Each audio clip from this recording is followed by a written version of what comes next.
There are more empty apartments in China than there are people in the United States. Between 2000 and 2020, China built roughly 300 million residential units. Roughly 65 to 130 million of them sat vacant. That's not a typo. Entire metropolitan areas, Ordos, Kingbashi, New South Wales, rose from nothing with gleaming towers, wide boulevards, and almost nobody living in them. This wasn't incompetence. This was policy.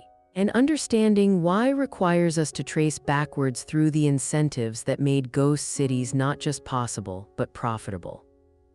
Here's the first incentive: land sales. When China's central government needed revenue in the early 2000s, it didn't raise income taxes. Instead, it auctioned development rights to local governments. Cities that sold the most land to developers got the fattest checks. A mayor's career advancement, his bonus, his promotion depended on hitting land sale targets, not occupancy, not actual utility, land sales. So what would you build if your paycheck was tied to the acreage you could move? You'd build big, you'd build fast. You'd build more than the market wanted, because the market wasn't your customer, the central government was. Developers played along because they had their own incentive. In China's property system, land is leased, not owned. Developers get the title for 70 years. They don't care if units sell. They care if they can flip the development rights to the next developer before the market notices the buildings are empty.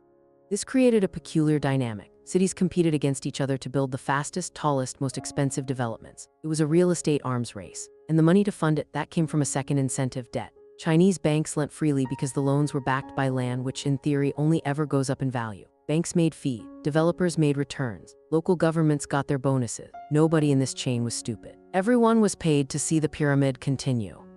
But pyramids require new money at the bottom. In the early 2010s, China's construction sector was consuming 50% of global cement production. It was the engine of Chinese GDP growth. Knock on wood or concrete, the system kept working until it didn't. What changed? Saturation. By 2015, China had built enough housing stock for decades. Demand flatlined. Prices stopped climbing. Young buyers, spooked by valuations that had quadrupled in a decade, stopped entering the market. The developers who'd counted on flipping land to the next developer found no next developer. Banks holding trillions in real estate collateral began to sweat. By 2020, property represented roughly 30% of China's GDP and 60% of household wealth. 1 out of every 3 yuan in the financial system was touching real estate. When that sector seized up, it wasn't a housing problem. It was a solvency problem. And a solvency problem in the world's second largest economy ripples outward. Here's where the global economy enters the story. China imports raw materials, iron ore, copper, coal from Australia, Brazil, and Indonesia. It exports finished goods everywhere else. When Chinese construction collapsed, demand for commodities cratered, miners laid off workers. Emerging economies that depended on selling to China lost revenue. The dollar strengthened. Emerging market debt, often denominated in dollars, became harder to service. Meanwhile, China's own economy slowed. Consumers, terrified their property holdings were evaporating, stopped spending. Chinese imports fell. That hurt everyone from Korean semiconductor makers to German auto suppliers. The ghost cities weren't just monuments to bad incentives anymore. They were canaries in a coal mine, signaling that the global growth engine was misfiring. But here's the twist nobody predicted. The government doubled down. Instead of letting the sector contract, Beijing poured fresh capital into state-owned enterprises, eased lending standards, and encouraged cities to keep building. The logic was arithmetic. If you stop construction, unemployment spikes. If unemployment spikes, social stability cracks. So the party kept the machine running, even as the returns diminished. This created a new problem: debt. Chinese total debt, government, corporate, and household combined, ballooned from roughly 150% of GDP in 2008 to over 280% by 2023. Much of it financed buildings nobody wanted. The ghost cities didn't disappear. They just got older, more expensive to maintain, and increasingly symbolic of a growth model that had hit its limits. So what does this mean for the global economy? First, it means China's consumer spending won't bounce back the way Western economies expect.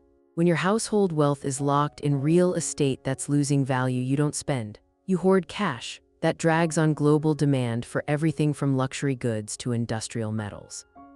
Second, it reveals a structural vulnerability in the global supply chain. We built a world that depends on Chinese growth to fuel demand. If that growth is built on unsustainable credit creation rather than productivity, the entire architecture is fragile. A slowdown in China isn't a local problem. It's a global one. Third, it raises questions about how governments manage growth when the incentives are misaligned. China's mayors weren't evil. They were rational actors responding to the metrics they were measured on. The system rewarded building over utility, debt over discipline, and short-term expansion over long-term stability. Sound familiar? Every financial crisis has this DNA. The ghost cities still stand, hundreds of millions of apartments, thousands of unfinished towers. Some are being repurposed as data centers or elderly care facilities. Some are just sitting, collecting dust and interest payments. They are a physical reminder that growth, when divorced from actual demand, eventually hits a wall. And the global ripple effects, they're still unfolding. Slower Chinese growth means softer demand for commodities, which pressures emerging economies. It means less money flowing into global financial assets, which tightens conditions everywhere. It means supply chains will continue to reconfigure, adding friction and cost to global trade.